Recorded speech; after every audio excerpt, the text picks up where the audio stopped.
Bien, buenas tardes, estimados alumnos. Vamos a comenzar ahora con la farmacología del sistema nervioso autónomo y fundamentalmente en la clase de hoy vamos a hablar de la farmacología del sistema nervioso autónomo colinérgico, que fundamentalmente corresponde al sistema nervioso parasimpático a nivel de las fibras postganglionares periféricas.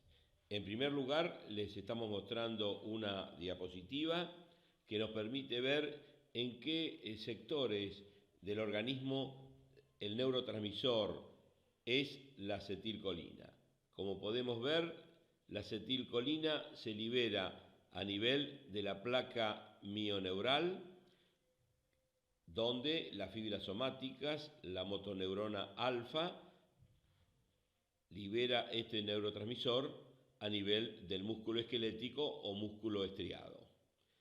Este neurotransmisor, acetilcolina, a este nivel va a actuar sobre receptores que se encuentran en la membrana plasmática del músculo esquelético y que se denominan receptores nicotínicos. Este subtipo de receptores los vamos a estudiar en detalle cuando estudiemos la farmacología de los fármacos que específicamente antagonizan a estos receptores nicotínicos en la placa mioneural y que constituyen los relajantes musculares periféricos y que se estudian conjuntamente con las drogas anestésicas, ya que se emplean en la anestesia general para obtener una mejor adecuación de la musculatura esquelética para el acto quirúrgico, donde se necesitan que determinados músculos esqueléticos estén relajados. También vemos claramente que la acetilcolina se libera a nivel de las fibras preganglionares del sistema nervioso autónomo, tanto en el sistema parasimpático como en el sistema simpático. Precisamente, la acetilcolina es el neurotransmisor ganglionar. Es el único neurotransmisor ganglionar, entonces, la acetilcolina. También vemos que la acetilcolina se libera a nivel de las fibras que inervan la médula adrenal y también vemos que la acetilcolina se libera a nivel postganglionar de las fibras postganglionares del sistema parasimpático. En el sistema simpático, las fibras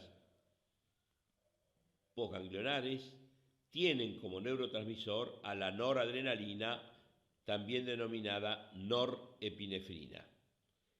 De manera muy especial, hay fibras que anatómicamente son simpáticas, pero que liberan acetilcolina, es decir, que son denominadas fibras simpáticas colinérgicas, y esto ocurre exclusivamente en la inervación de las glándulas sudoríparas.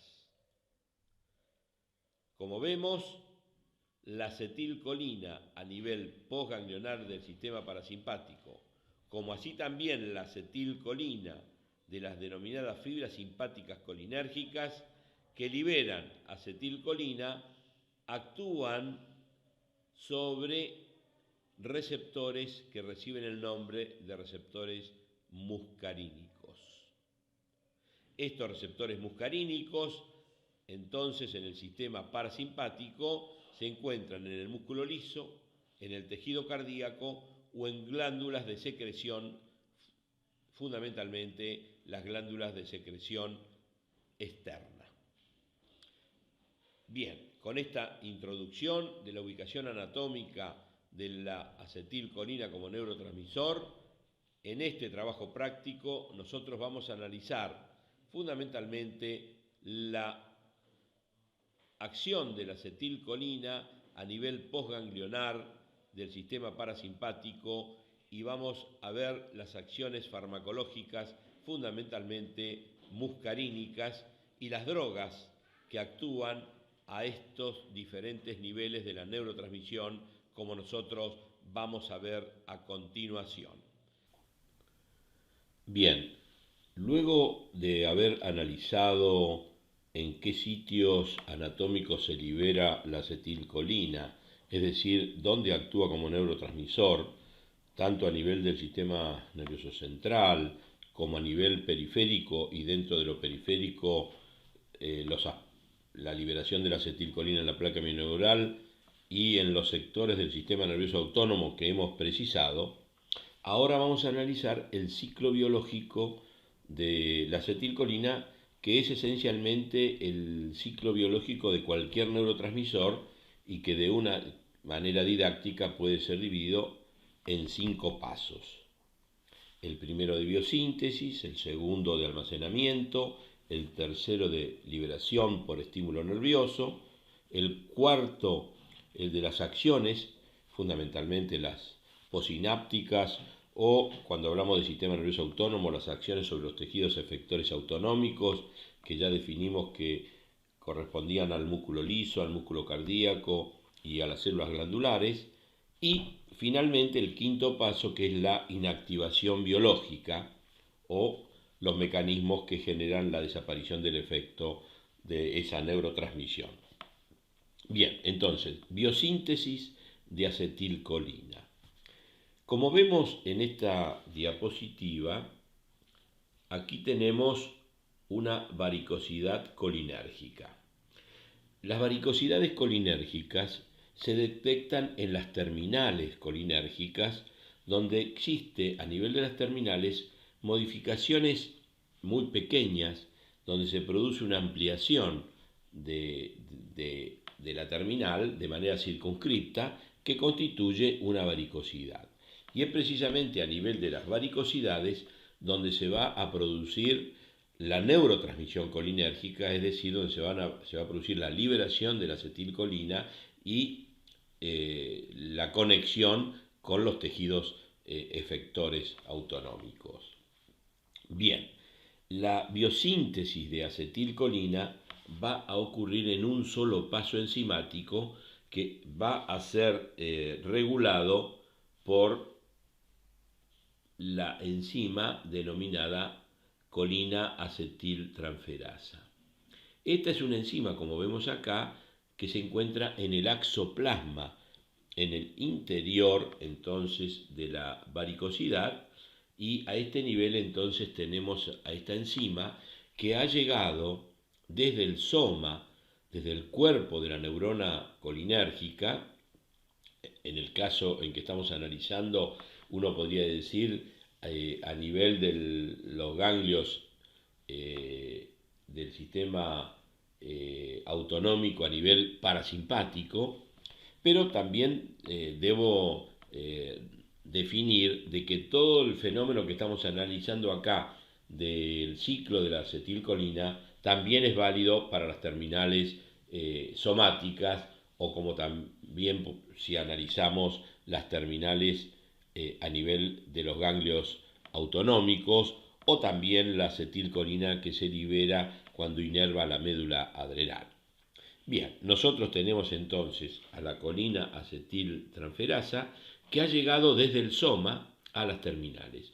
Y esto lo hace porque en primer lugar es una proteína, se sintetiza en el soma y luego viaja en un sentido hacia las terminales, y esto se denomina transporte axonal. Es un transporte axonal denominado anterógrado porque va en busca de las terminales. Esta enzima entonces está aquí en el axoplasma y va a actuar sobre dos sustratos, por un lado la colina y por otro lado la acetilcoenzima A. La colina, para llegar al axoplasma, lo hace porque se incorpora, como aquí se indica en la diapositiva, a través de un mecanismo, la colina, un mecanismo activo que es dependiente del sodio, y este es un mecanismo de alta afinidad, porque existe otro que aquí no está indicado de menor afinidad, de aproximadamente 1000 veces menos afinidad.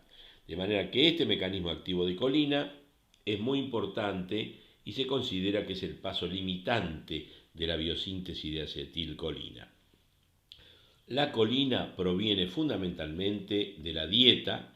Una dieta normal en nuestro mundo occidental tiene cantidades importantes de colina y esta colina entonces llega por distribución a los intersticios de todo el organismo y de esa manera nosotros vamos a tener la posibilidad de la incorporación de la colina.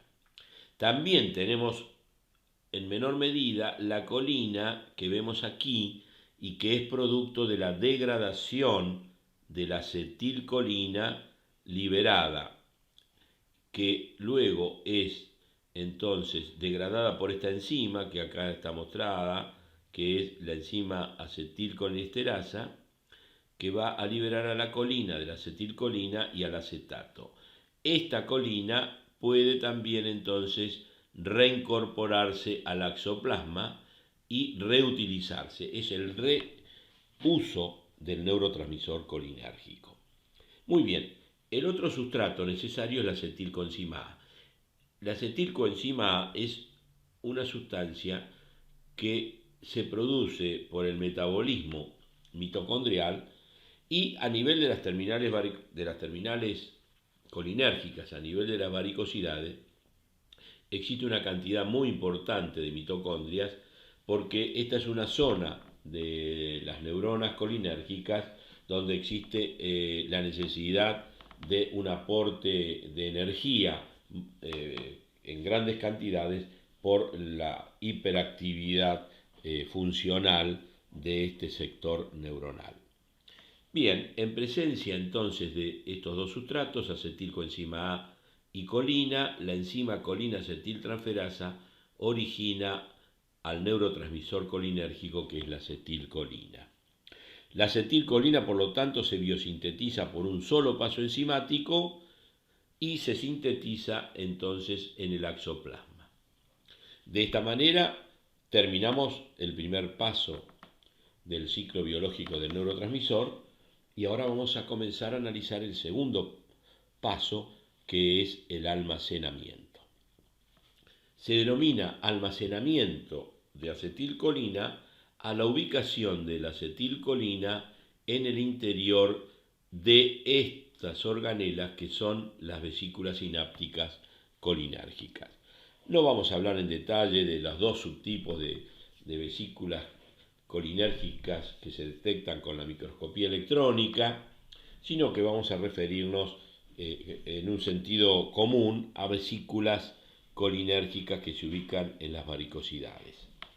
A este nivel, en la membrana de las vesículas, existe un mecanismo especial que permite la incorporación de la acetilcolina. En realidad, la incorporación de la acetilcolina se debe a que se produce, y esto lo veremos con mayor detalle en las vesículas adrenérgicas, un verdadero contratransporte.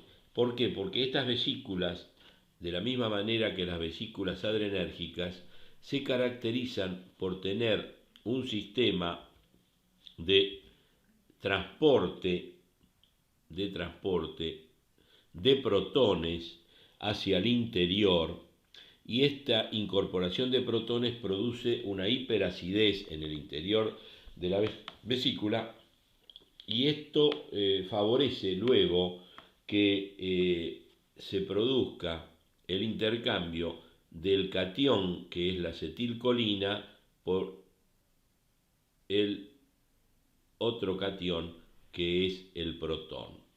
De esta manera nosotros tenemos una incorporación importante de la acetilcolina en las vesículas colinérgicas. Y la ubicación, repetimos, de esta acetilcolina a este nivel constituye el almacenamiento. El almacenamiento de la acetilcolina ocurre en el interior de las vesículas y allí está acompañada por una serie de sustancias. Algunas son sustancias de tipo como el ATP, que en general abunda en el interior de las vesículas colinérgicas, así como también la posibilidad de otras sustancias con capacidad de producir efectos sobre determinados receptores posinápticos. Entre ellas, bueno, el ATP puede generar efectos sobre receptores purinérgicos a través de su transformación en adenosina. También la presencia de encefalinas o la presencia del denominado péptido vasodilatador intestinal o VIP pueden estar acompañando a la acetilcolina, y a eso se le denomina cotransmisores.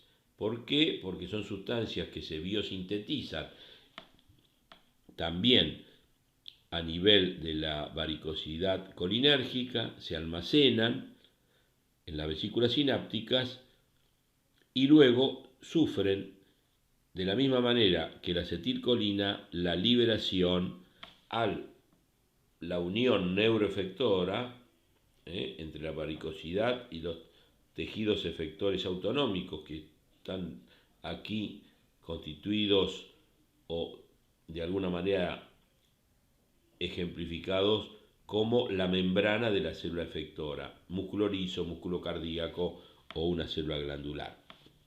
Bien, hemos entonces de esta manera definido el almacenamiento de la acetilcolina y ahora vamos a analizar la tercera etapa de su ciclo biológico, que es la liberación.